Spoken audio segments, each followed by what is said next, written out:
right angle, low angle, multiple angles, different angles, different tail.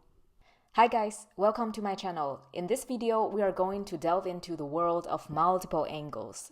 We are going to look into the practical side of the static light scattering, meaning the SLS detectors that are commonly coupled to separation techniques like size exclusion chromatography. These are normally either right angle light scattering detector or low angle light scattering detector, and more commonly multi-angle light scattering detector.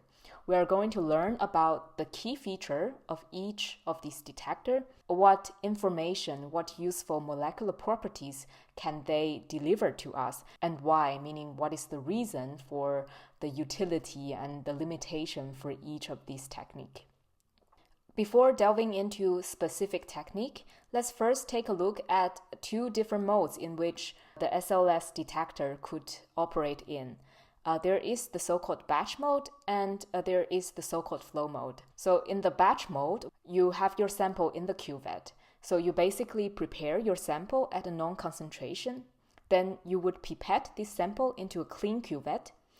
This clean cuvette will then be placed into a sample holder into the SLS instrument, and then you would initiate the instrument. Then the instrument would measure the scattered light from the sample over a certain period. This is the batch mode. And in the flow mode, you basically have a flow cell for holding your sample. You have an inlet and also an outlet port, and the sample solution will be continuously flowing from one end to the other. And the flow cell is normally coupled to a separation system like size exclusion chromatography. So what happens is that the sample solution will be separated in SEC column first. As the separated molecules elute from the SEC column, they flow directly through the flow cell inside the instrument, and then the light scattering detector will continuously measure the scattering intensity of the sample as it flows through the flow cell. One useful fact to note here is that normally in SEC, the sample solution is at a very low concentration.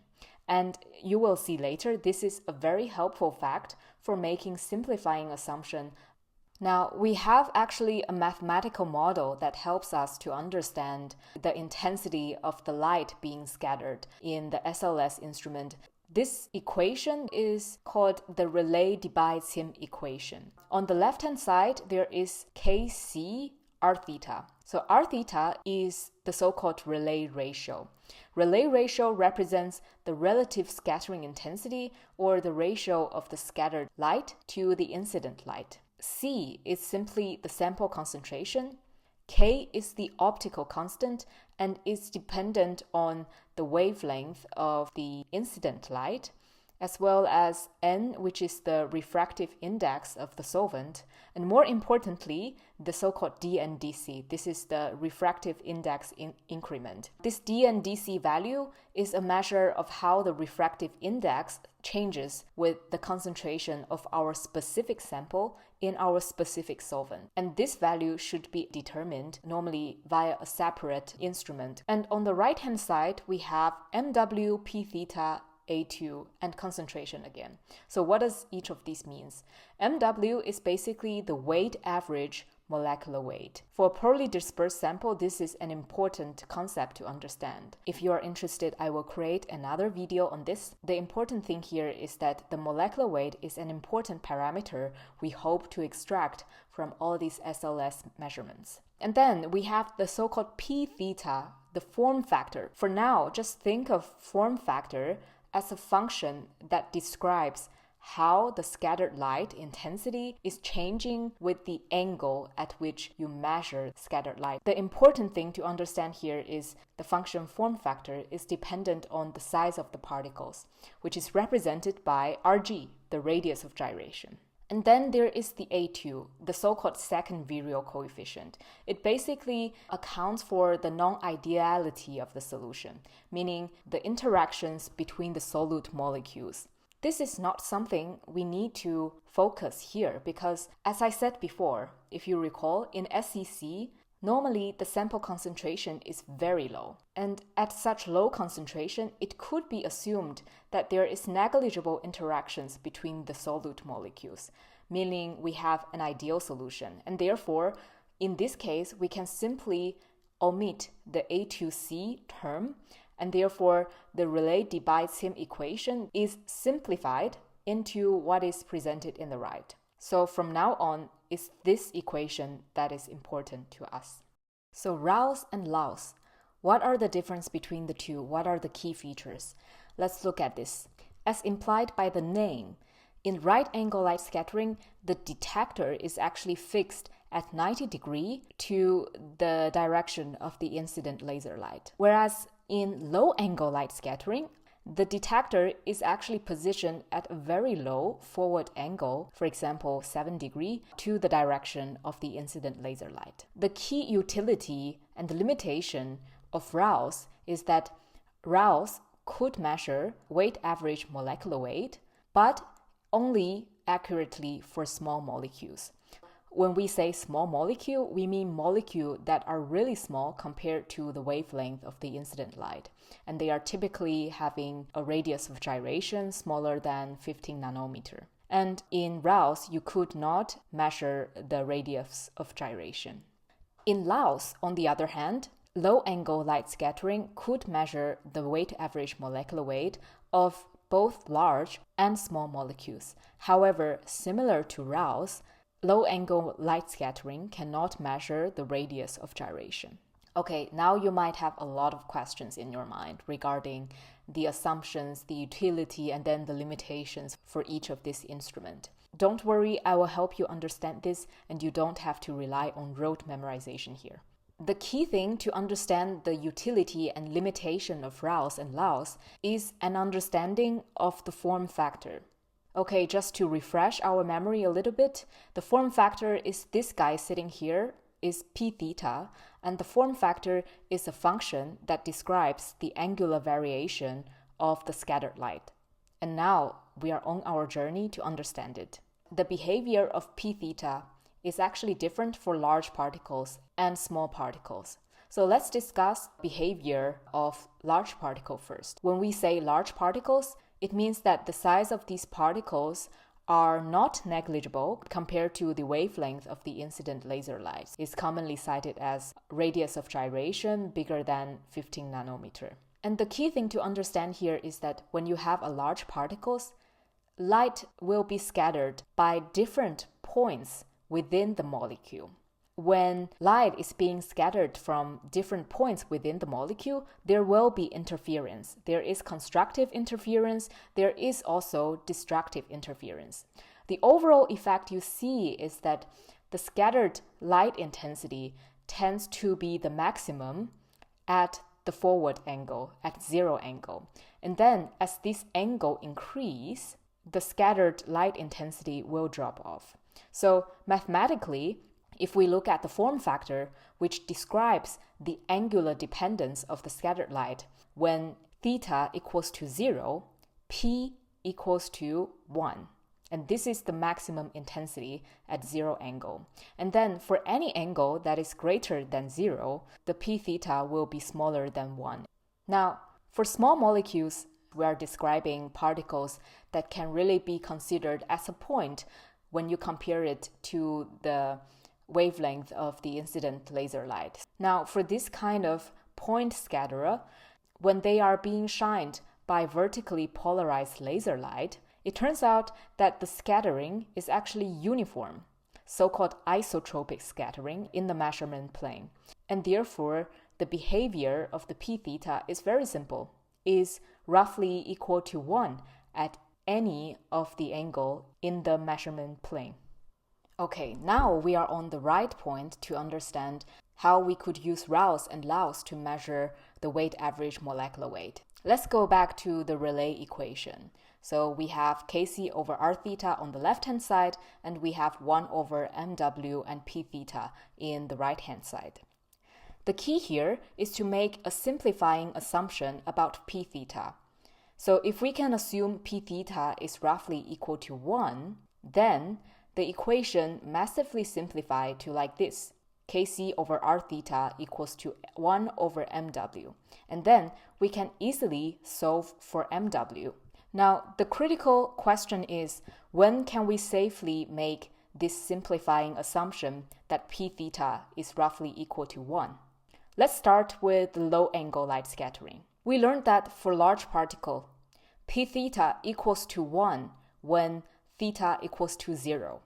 However, we cannot really measure the scattered light intensity at 0 degree because at 0 degree, the detector is overwhelmed by the intensity of the light coming from the incident laser light, and therefore it's practically not feasible to measure scattered light intensity at this angle. However, in LALS, we are measuring the scattered light intensity at a very low forward angle, so it gets very close to this ideal theta equals to 0 degree condition.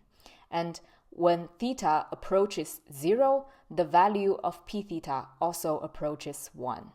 And therefore, we could make this simplifying assumption for large particle for LALS. And if the particle is small, p theta is roughly equals to 1 anyway.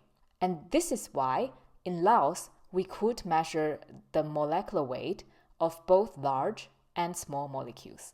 Now, how about RALS? So if you have a very large particle, we know that measurement at 90 degree is going to result in an underestimation of MW. Why? Because we said the scattered light intensity will decrease as scattering angle increase for large particle. So for large particle, a measurement at 90 degree will not give us a reliable measurement of the weight average molecular weight. However, for small particle, as we said before, p theta is approximately 1 anyway, and therefore RALS is best suited to measure the weight average molecular weight for small particles. So we established that RALS and LALS can measure weight average molecular weight, but we also mentioned that both of them cannot measure Rg, the radius of gyration. And why is that? To answer this question, we need to quickly remember how Rg is actually determined from light scattering experiment. So the radius of gyration needs to be extracted from the angular dependence of the scattered light. This means that we need to see how the intensity of the scattered light is changing with the observation angle. However, in RALS and LALS, we only make measurement at one single angle, and that's why we cannot extract Rg from the RALS and LALS experiment. Now we are delving into the technique that actually allows us to derive this information about radius of gyration. And this technique is called multi-angle light scattering. As implied by the name, in MALS, you have multiple detectors, normally ranging from 3 to 18 or even more, at multiple angles. By doing this, it allows us to derive information about both MW and Rg. I will show you how we can do that in the next 2 slides. It turns out that the form factor can be approximated by the linear approximation as such. So 1 over the form factor is roughly equal to 1 plus q squared Rg squared over 3. And Rg is what we know before. It is the radius of gyration. And what is q? Well, q is called the scattering vector. So q equals to 4 pi n over lambda times sine theta over 2. So here you see the angle part being taken into account. Back to the Rayleigh equation, Kc over r theta equals to 1 over mw p theta. And here we can plug in the linear approximation, which becomes this, and we can further expand it. Eventually it looks like this, and this is really looking like the form of a straight line. And this is where the so-called linear plot comes in. So in the linear plot, you have Kc over r theta as the y-axis, and you have sine square theta over 2 on the x-axis. So you would make a plot based on the measurements you made, and then you could extrapolate this line back to the y-intercept, and this y-intercept would be 1 over mw. And the slope towards smaller angle is related to the radius of gyration. And as you can see from this single plot, we are able to determine MW as well as RG. Now let's take a quick moment to summarize what we learned. We learned about 3 different techniques: RALS, LALS, and MALS. These 3 techniques, they all fall under the umbrella of static light scattering. And the fundamental goal is to have a laser shining on the sample and then measure the intensity of the scattered light to figure out either the weight average molecular weight and sometimes the radius of gyration of the particles in solution. And all 3 detectors could be coupled to a separation system like size exclusion chromatography. And when this is done, the sample cell is actually a flow cell where the sample solution, as they elute from the chromatography column, will flow directly into the SLS instrument and then having the scattered light intensity being continuously measured. We also talked about the differences between 3 different techniques. In RALS, you have a single detector at 90 degrees, and in LALS, you have detector positioned at very low forward angle, and in MALS, you have multiple detectors at various angles. And the difference in setup actually directly impacts the kind of information we could extract from each technique. We learned that we could extract weight average molecular weight from RALS, but only in the regime of the small particles where particles exhibit isotropic scattering. Whereas in LALS, it could extract weight average molecular weight for both large particle as well as small particles. However, both of these techniques normally involves single angle measurement, and that's why they cannot deliver RG, radius of gyration, from the measurement. On the contrary, in MALS, because you have rich information about variation in scattered light intensity depending on the angle of measurement, you could extract radius of gyration also from MALS on top of weight average molecular weight. Okay, thank you so much for watching. I hope you enjoyed watching this video, and I hope this is useful for you. Thank you so much, and I will see you in the next video.